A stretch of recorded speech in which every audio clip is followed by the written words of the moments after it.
समर्पण का अर्थ है अपने आप को छोड़ देना, अपने आप को छोड़ देना उस परमात्मा के सहारे, इस विराट में इसके साथ एक हो जाएं जो चारों तरफ मौजूद है, जो चारों तरफ ब्रह्म है।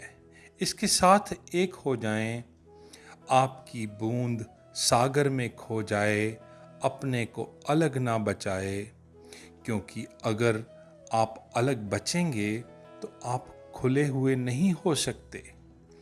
आप खो जाएं उस असीम आकाश में और हो जाएं एक मुक्त आकाश। यह समर्पण घटित होगा। समर्पण एक आंतरिक दशा है, संकल्प एक दूसरी आंतरिक दशा है। दोनों में बहुत फर्क है।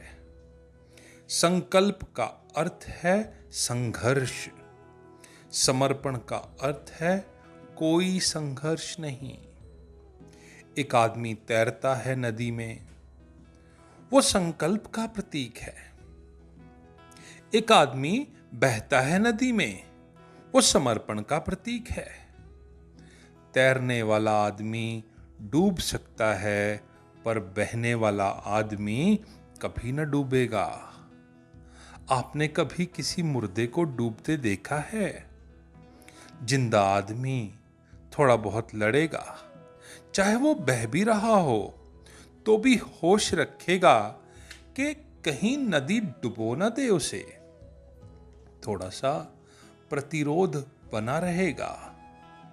अगर किसी की लाश नदी में मिले और उसके फेफड़ों में पानी मिले तो इसका अर्थ है जब उसे फेंका गया तो वो जिंदा था। अगर उसके फेफड़ों में पानी ना मिले तो उसका मतलब है जब उसे फेंका गया वो मर चुका था, क्योंकि मुर्दा आदमी नदी से कोई संघर्ष नहीं करता तो नदी भी उससे कोई संघर्ष नहीं करती। मुर्दा आदमी को नदी फूल की तरह ऊपर उठा लेती है।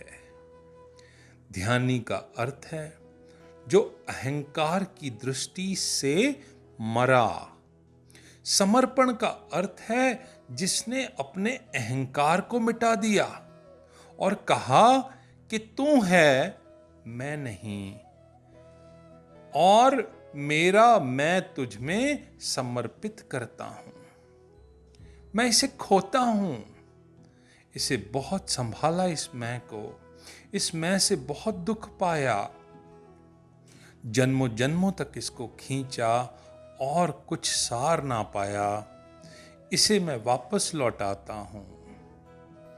अहंकार को वापस लौटाने का नाम ही समर्पण है। मैं नहीं हूं, इस भाव में जीने का नाम समर्पण है। उठते बैठते मैं बस एक उपकरण हो जाऊं। परमात्मा उठे मुझ में, परमात्मा बैठे मुझ में, परमात्मा ही भूखा हो और परमात्मा की ही भूख से तृप्ति हो, परमात्मा ही प्यासा हो, परमात्मा ही पानी पिए, मैं हट जाऊं। समर्पण का बस इतना ही अर्थ नहीं कि आप किसी के चरणों में अपना सिर झुका दो तो आप समर्पित हो गए। समर्पण का अर्थ है आपकी एक ऐसी जीवनचर्या जिसमें आपने मैं को बनाना बंद कर दिया, जिसमें मैं निर्मित नहीं होता, जिसमें परमात्मा आपके भीतर काम करता है। कृष्ण की पूरी शिक्षा अर्जुन को गीता में इसके अतिरिक्त और कुछ भी नहीं कि तू मिट जा और परमात्मा को होने दे। युद्ध परमात्मा चाहे तो चलने दे, परमात्मा रोकना चाहे तो रुक जाने दे। तू सिर्फ उपकरण हो जा, एक निमित्त मात्र हो जा। तेरे हाथ में तलवार होगी लेकिन तू परमात्मा के हाथ में तलवार को होने दे।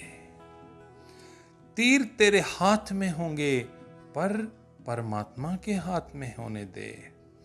तेरापन भीतर ना हो तब कृत्य तो होगा, पर फल का कोई सवाल ना उठेगा, क्योंकि फल हमेशा अहंकार मांगता है।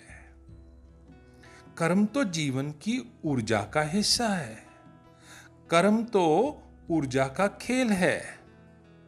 फल की आकांक्षा अहंकार की आकांक्षा है।